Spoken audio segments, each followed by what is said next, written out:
Y con él, el director del Máster de Gestión de Riesgo Financiero de ICADE, con Luis Garbía. Bienvenido, buenas tardes. Buenas tardes, Rafa, encantado de estar contigo. Es imprescindible. Sabes que contigo me gusta hablar de más cuestiones de largo plazo, de esas que cambian las sociedades, pero también hay que a veces aterrizarse. Es imprescindible preguntar hoy por el balance que hizo Sánchez. Sin cambios en el gobierno, voluntad de agotar la legislatura, propuesta de un abono transporte nacional. ¿Qué te pareció? A ver, hay que ser comedido, ¿no? Digo por preferiblemente. No, y además, es nuestra línea. Sí. Pues usó la palabra Sánchez rentar. La usó primero en el meeting que dio. Yo creo que se vino arriba y luego la volvió a repetir. Está compartiendo en TikTok su lista de Spotify, Pedro Sánchez. Yo creo que lo más relevante, por no calentarme mucho, es este mensaje de que se está acercando a los jóvenes. Acercarse a los jóvenes siempre es positivo, y además con su registro en su idioma.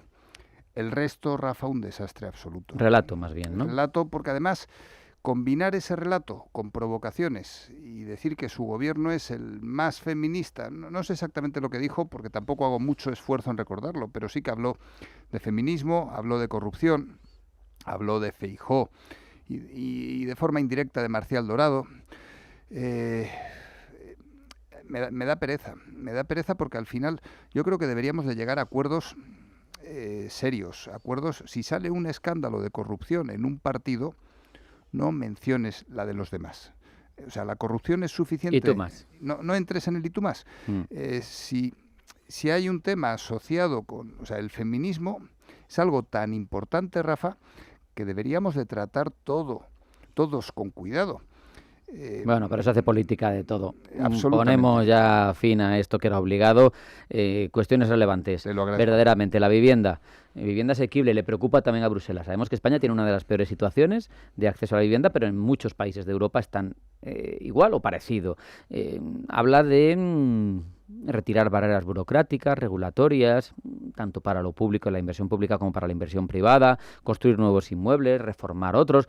Me parece que parecen cuestiones de sentido común, pero me parece que hay muy poco práctico, muy poca medida concreta que digas esto va a cambiar algo. A ver, si viene desde Europa ya son buenas noticias, porque desde España, viendo el interés que tiene, vuelvo a Pedro Sánchez, en convocar elecciones frente a problemas absolutamente relevantes, por ejemplo, simplemente el hecho de no tener presupuestos generales del Estado, ya sería algo que, si hubiera un mínimo de dignidad en el gobierno, les obligaría a convocar elecciones inmediatas.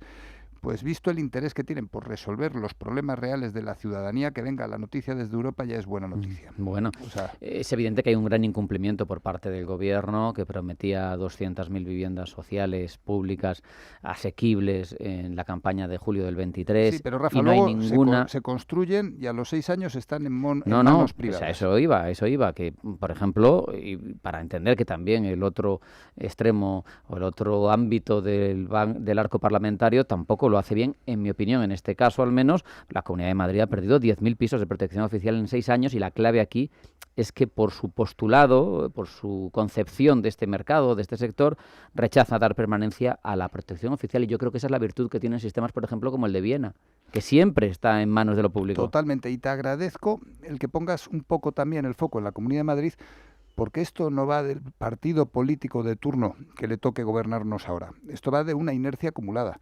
O sea, en el año 2008 se construían pues cerca de 700.000, incluso llegamos a 800.000 viviendas al año, o sea, una salvajada absoluta, y pasamos de un año a otro a construir 10, 20.000 viviendas, cuando más o menos las necesidades actuales, dependiendo a quién preguntes, las cifran entre 600.000 y 1,5 millones de viviendas son las que necesitamos ahora en España. Aquí el problema es un problema de fondo y transversal, es la inercia. Hasta el año 2008 gran parte de los ayuntamientos se han estado financiando gracias al suelo. Desde el año 2008 ya no hay un incentivo real, que esto es una de las cosas a la que llevo dando vueltas bastante tiempo. Quien conoce los incentivos controla al que legisla. O sea, conocer las leyes es importante, pero conocer los incentivos es todavía más relevante. Y en este sentido, nadie tiene incentivos para construir, y así nos luce el pelo. ¿Cuál es la propuesta desde la Unión Europea? La única razonable: desregularizar, o sea, quitarle burocracia al asunto liberar suelo y al mismo tiempo fomentar la inversión tanto pública como privada, para, por ejemplo, acercarnos a algún modelo como puede ser, mencionabas el modelo austriaco, mencionabas Viena, que Viena hubo un momento en el cual el Estado consiguió mucho suelo, construyó mucha vivienda pública, y aquí, ¿cuál es la clave de Viena? Que la comentabas, yo creo que tú también, que a los 6 años no revertía en propiedad privada. O sea, porque si eso ya lo metes en el mercado, se vende. Ya es vivienda pública para siempre. Claro, sin embargo, de esta manera tú consigues que el precio esté contenido, ¿no? Pero con independencia de control de precios y de cualquier otra cosa, que pasa un poco como con el salario mínimo. Si aumentando el salario mínimo se consiguiera resolver el problema del paro, Rafa, yo pondría un salario mínimo de 50.000 euros y todos felices. Lo mismo pasa con el tope de los precios. El problema, Rafa, es un problema de oferta. Faltan viviendas y deberíamos de ponernos a construir como fuera, pero ¿cuánto tiempo se tarda entre burocracia? Pues entre 4 y 8 años. Eso no hay una legislatura que lo aguante.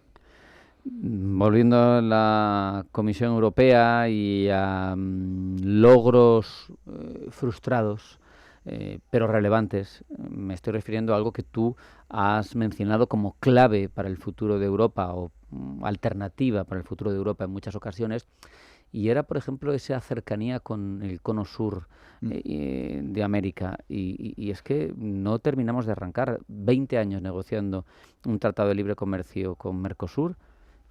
Todavía está pendiente de aprobarse y Macron se descuelga con el resto de líderes europeos diciendo que no lo va a firmar si perjudica a los agricultores de su país. Estamos en las mismas. Sí, a ver, uno de los grandísimos problemas, que creo que también lo he comentado en antena alguna vez, que tenemos en Europa es la unanimidad. Al final, a Francia no le interesa, a los agricultores franceses no les interesa, y por el interés de unos pocos ponen un palo en la rueda que afecta a toda la Unión Europea. Acercarnos al Mercosur es relevante para Europa en general, pero para España todavía más.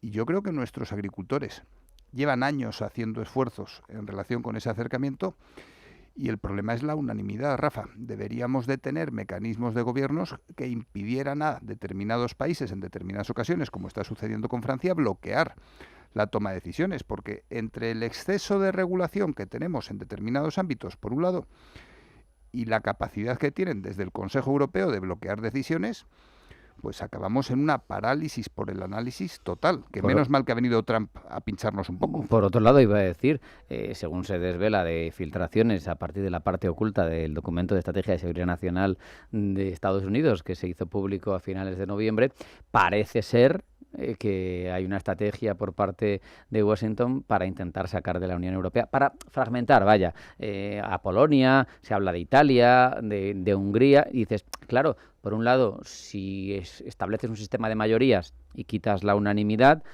haces más ágil la Unión Europea, pero si estableces ese sistema, a lo mejor el que pierda todas las votaciones porque va en contra dice, pues me salgo porque si no obtengo nada de lo que quiero. Pero es que es evidente, y también lo llevamos comentando desde hace años.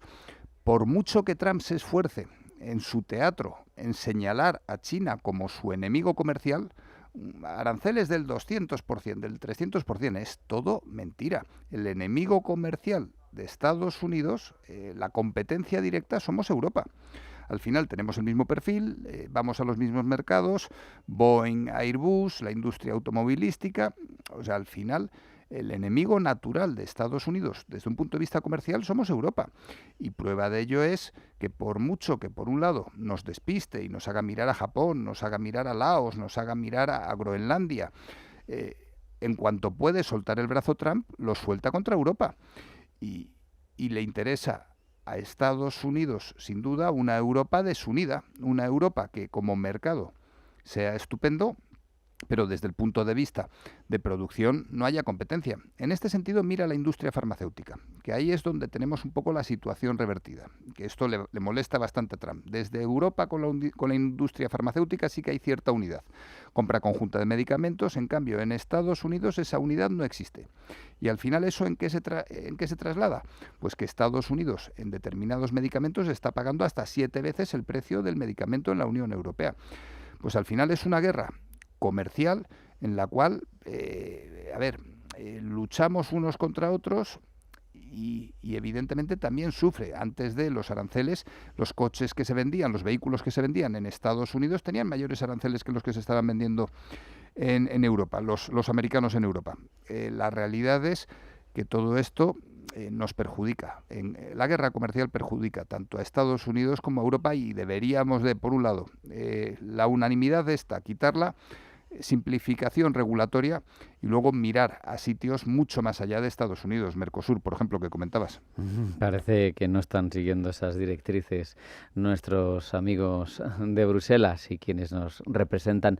No obstante, yo aconsejaría a quien quiera ilustrarse más sobre la relación de la Unión Europea con Estados Unidos, que ahonde en las decisiones que ha tomado Estados Unidos respecto de la Comunidad Europea del Carbón y del Acero, etcétera, desde su fundación, años 50, reconstrucción de la Europa occidental con el dinero estadounidense, que yo creo que deja muy claro el porqué de cierto tipo de trato de Estados Unidos, que no es de Trump, que viene de mucho antes, hacia Europa, y el porqué de cierto sabotaje a cualquier iniciativa en la que realmente se erigiera Europa en un bloque realmente alternativo y unido. Y por seguir en esa línea, por un lado, que la gente le eche una vuelta al Consejo de Administración, el antiguo Consejo de Administración de Gazprom, la relación entre Alemania y Rusia, por un lado, histórica. Angela Merkel, yo creo que es un personaje... Gerhard Schröder. Son personajes dignos de estudio. Y luego, dentro de esa unión,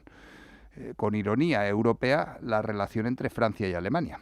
Como ningún primer ministro de Francia ha estado... O sea, la relación que tienen Francia y Alemania arrastrada de forma histórica desde la Segunda Guerra Mundial. Al final, más que unión, hay una gran desunión y cada uno va haciendo, nunca mejor dicho, tristemente, la guerra por su cuenta. Nos queda poco tiempo. Quiero ahondar un poquito en Estados Unidos en dos derivadas. Por un lado, Miran dice que, ya sabemos, antiguo director del Consejo de Asesores o miembro del Consejo de Asesores Nacionales de Economía de Trump, ahora en la Reserva Federal, sigue insistiendo en que los aranceles no han generado inflación y que hay que mirar otras cosas y que él no está manipulando nada, que es que no están teniendo ese efecto. Pero lo quiero unir con cuestiones de dinero reales, quiero decir, de cifras. El año pasado se recaudaron 50.000 millones para aranceles. Este año 200.000 en el mismo periodo. Bueno, ha multiplicado por 4 sus ingresos. No sé si los daños son mayores que los beneficios, pero hay argumentos que están sobre la mesa. No ha ido tan mal tampoco los mercados, no se han aterrorizado. Hemos tenido las bolsas en niveles estupendos. Bueno, no sé. Aquí hay varios elementos. Por un lado, una de las posibles cosas que vemos en el futuro 2026 es cómo dan, llegadas las midterm, un dividendo de esos aranceles. Ojo con la palabra dividendo. Bien, sí, se ha hablado mucho, cheque. Pero estamos hablando, las cifras ahora, a día de hoy, que tanto éramos tan catastrofistas de que iba a dispararse la inflación, de que se iban a generar muchos problemas, de que los inversores no iban a tener... El disparo de la inflación o no lo dice el que mida. La realidad es que puede que la inflación no esté tan disparada. Lo que es un hecho objetivo, Rafa, lo que está disparadísimo es la desigualdad social, la creciente desigualdad social. Sí, pero eso ya viene de antes de los aranceles. No, total. A ver, los aranceles son un paso más. Para mí lo relevante es la emisión de deuda pública. Ahí sí que está el foco, porque al final los 400.000, yo estimo 600.000 millones al año. 600.000 millones al año de ingreso asociado con los aranceles, pero es que el déficit ha subido en 1 billón en 90 días, o sea, en 1 billón, o sea, 1.000 millones en 90 días. Por lo tanto, por mucho que desde los aranceles Stephen Miran nos ponga el foco en los aranceles, la realidad es que tenemos la deuda pública absolutamente desatada y que están usando esa deuda pública vía stablecoins para aumentar la cantidad de dinero que circula en el sistema mientras la Reserva Federal lo está parando. Es decir, para debilitar el dólar, que es el verdadero objetivo. Debilitan el dólar y con eso, ¿qué quieren fomentar? Las exportaciones. ¿Cuál es la realidad? La realidad es que todavía no ha pasado tiempo suficiente como para ver el impacto de los aranceles y como para ver el impacto de la emisión de deuda pública desaforada. Mi sensación es que sin duda tendremos aranceles y lo que está haciendo ahora Miran es cuidar el relevo en la Fed. Tenemos a Jerome Powell, que fue la última reunión, la reunión de la semana pasada, es la última reunión en la cual no se va a saber quién es su sucesor. creo que es marzo 2026, habrá cambio en la Reserva Federal, no sé si es marzo o junio, pero durante el 2026 veremos cambio en la Reserva Federal, y de lo que se está preocupando ahora Miran es que esa transición sea suave. La realidad es que aunque la transición sea suave, si no es el año 2026, será el 27, tenemos unos desajustes brutales. El SP500 en máximos, la inteligencia artificial, el oro, China acumulando oro por otro lado. O sea, tenemos una situación con unos desequilibrios. El amigo Nixon lo que generó, Totalmente. Solamente valor fiduciario para el billete verde, nada que ver ya con el activo refugio que fue, a pesar de que eso también lo quiere mantener Trump. Se nos ha ido el tiempo, Luis. Luis García, muchas gracias, como siempre. Nos vamos al boletín de la 1 de la tarde que trae Blanca del Tronco, no se lo pierdan. Sigue a media sesión en Radio Intereconomía, no se vayan.